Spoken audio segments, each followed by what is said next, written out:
Qatar ने आज एक ऐसा फैसला लिया है जिसके बाद माना जा सकता है कि कतर की तरफ से भारत के जिन 8 एक्स नेवी ऑफिसर्स को पेनल्टी की सजा सुनाई गई है, अब उनको भारत वापस लाने में कई दिक्कतें पैदा हो सकती हैं। और ऐसा हम इसीलिए बोल पा रहे क्योंकि कतर को अब शायद अपनी गलती का एहसास हो चुका है और कतर भी यह बात मान चुका है कि भारत कभी भी कतर से आने वाली गैस की सप्लाई को या तो कट कर सकता है या तो पूरी तरीके से बंद कर सकता है। और भारत इस विषय में कोई भी फैसला ले पाता इससे पहले ही कतर ने आज भारत के सबसे बड़े दुश्मन देश के साथ में अगले 27 सालों के लिए एक बहुत बड़ी गैस डील को फाइनलाइज कर लिया है। यानी कि कतर की जिस नस को हम पकड़ने वाले थे, कतर ने वह नस किसी और देश के हाथ में सौंप दी है। पूरी डेवलपमेंट क्या है इस वीडियो में समझते हैं, लेकिन उससे पहले भारत जिस तरह से इंडियन नेवी के जवानों को बचाने के लिए भरपूर प्रयास कर रहा है, उसके लिए इस वीडियो को एक लाइक जरूर करें। साथ ही इसी तरह और भी नॉलेजेबल वीडियो पाने के लिए चैनल को सब्सक्राइब जरूर करें। मेन खबर को जानने से पहले आपका यह जानना जरूरी है कि आखिर यह पूरी घटनाक्रम क्या है और इसके पीछे कौन कौन से देश हैं। दोस्तों, भारत के जिन 8 नेवी ऑफिसर्स को पेनल्टी की सजा सुनाई गई है, इनके ऊपर एक्शन साल 2022 में शुरू हो गया था, लेकिन अब जाकर के फाइनली मौत की सजा सुनाई गई। लेकिन एग्जैक्ट रीजन क्या है वो कतर की तरफ से अभी भी क्लियर नहीं किया गया और भारत को परमिशन नहीं दी जा रही है कि भारत वहां की कोर्ट में इस केस को लड़ सके।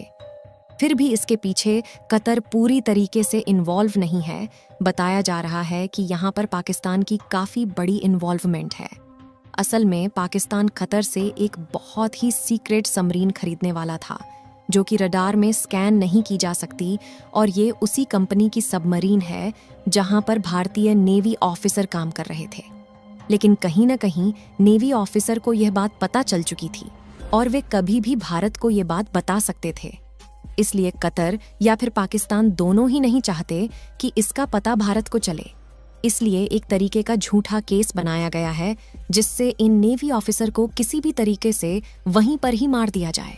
करंटली भारत और कतर के रिलेशंस की बात की जाए तो भारत कतर को अभी सिर्फ $1.8 बिलियन के प्रोडक्ट एंड फूड्स एक्सपोर्ट करता है। वहीं कतर से जो हमारा इंपोर्ट हुआ वह करीब $13 बिलियन का है और उसमें भी काफी बड़ी मात्रा LNG की है। यानी कि भारत अपनी जरूरतों की करीब 48% गैस कतर से ही इंपोर्ट कर रहा है। हैरानी की बात यह है कि कतर को जो चीजें हम एक्सपोर्ट करते हैं वह चाइना भी नहीं एक्सपोर्ट करता। लेकिन इस पूरी कहानी में भारत की तैयारी यह थी कि हम कतर से आने वाली गैस की सप्लाई को रोक कर सकते हैं जिससे कतर को अक्ल जाएगी। लेकिन कतर ने समय से पहले ही अपने इस गैस सप्लाई को चाइना के साथ स्विच कर लिया और अगले 27 सालों के लिए एक काफी बड़ी गैस सप्लाई चाइना के साथ करने जा रहा है। टाइम्स ऑफ इंडिया की रिपोर्ट के मुताबिक कतर, LNG और चाइनीज सिनोपैक के बीच में पार्टनरशिप साइन कर ली गई है और यह अगले 27 सालों के लिए गैस सप्लाई की दूसरी पार्टनरशिप है। पहले कतर के लिए काफी बड़ा मार्केट भारत था, लेकिन अब कतर की लार्जेस्ट सप्लाई चीन, जापान और दक्षिण कोरिया के अंदर होने वाली है। और इस लिस्ट में भी कतर ने भारत का जिक्र नहीं किया है, यानी कि अब सप्लाई कतर की तरफ से स्विच की जा सकती है। ऑलरेडी रशिया यूक्रेन वॉर की वजह से कतर की बहुत बड़ी सप्लाई यूरोपीय देशों के अंदर स्विच हो चुकी है। लेकिन भारत भी यहाँ पर पीछे नहीं रहा है। भारत ने भी नेचुरल गैस और न्यू एनर्जी सेक्टर के लिए UAE, मॉरिशस, सिंगापुर जैसी कई एशियन कंट्रीज और अफ्रीका में जापान और अफगानिस्तान के साथ में पार्टनरशिप ऑलरेडी कर रखी है। इंडियन ऑयल और ऑयल इंडिया जैसी बड़ी बड़ी कंपनी ने अलग अलग कंपनी और कंट्रीज के साथ में पार्टनरशिप कर रखी है। लेकिन वर्तमान समय की बात की जाए तो वाकई भारत की काफी बड़ी सप्लाई कतर से आ रही है और कतर अपनी गैस सप्लाई चाइना के साथ एक्सचेंज कर रहा है। लेकिन अपने गैस के भंडार पर घमंड दिखाने वाले कतर को शायद पता नहीं कि जब इन देशों को कच्चे तेल और गैस की पहचान भी नहीं थी, यह देश कच्चे तेल को कीचड़ समझ करके इग्नोर कर देते थे। उसके कई साल पहले से ही भारत ने बायोगैस के ऊपर काम करना शुरू कर दिया था। दरअसल बात कुछ ऐसी है कि साल 1859 में भारत ने दुनिया के पहले बायोगैस डाइजेस्टर को बनाने का काम शुरू किया था। और यह बायोगैस डाइजेस्टर अभी के मुंबई और उस समय के कहे जाने वाले बॉम्बे में सेटअप किया गया था। लेकिन उस समय बायोगैस इंडस्ट्री उतनी ज़्यादा सक्सेसफुल नहीं हो पाई, क्योंकि भारत के अंदर इंडस्ट्रियलाइजेशन के बाद अलग अलग विदेशी कंपनियां आई और उन्होंने ज़्यादातर पेट्रोल और डीजल को ही भारत में प्रमोट किया।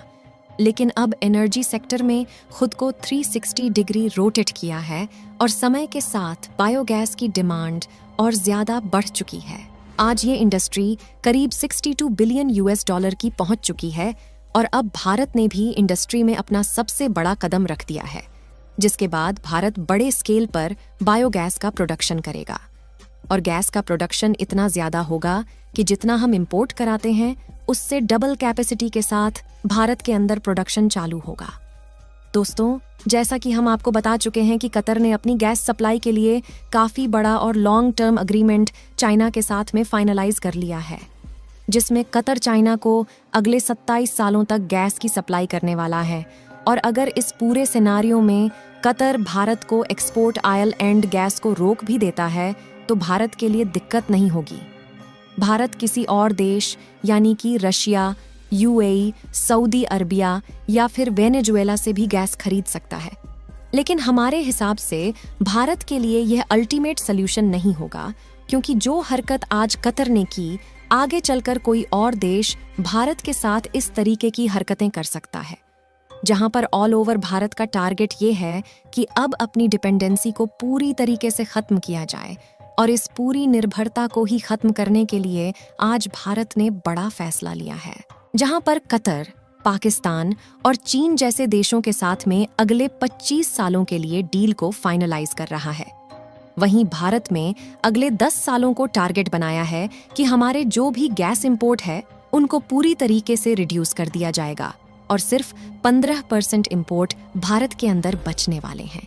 भारत एक साल में करीब 15 मिलियन मैट्रिक टन से भी ज्यादा बायोगैस प्रोड्यूस करेगा, जो कि जरूरत के हिसाब से कम है, लेकिन इससे हमारे इंपोर्ट को करीब 50% तक रिड्यूस किया जा सकता है। और यह हमारे लिए बहुत ज़रूरी है, क्योंकि अभी भले ही हम कतर के बजाय किसी और देश से गैस खरीद सकते हैं, लेकिन अचानक से अगर कोई देश इस तरह की सप्लाई रोकता है तो इसके कारण देश की अर्थव्यवस्था अचानक से डगमगा सकती है। लेकिन आपको क्या लगता है कि भारत इंडियन नेवी के इन 8 नौजवानों को फांसी से बचा पाएगी? अपनी राय कमेंट में ज़रूर बताएं। इस वीडियो को यहीं पर ख़त्म करते हैं।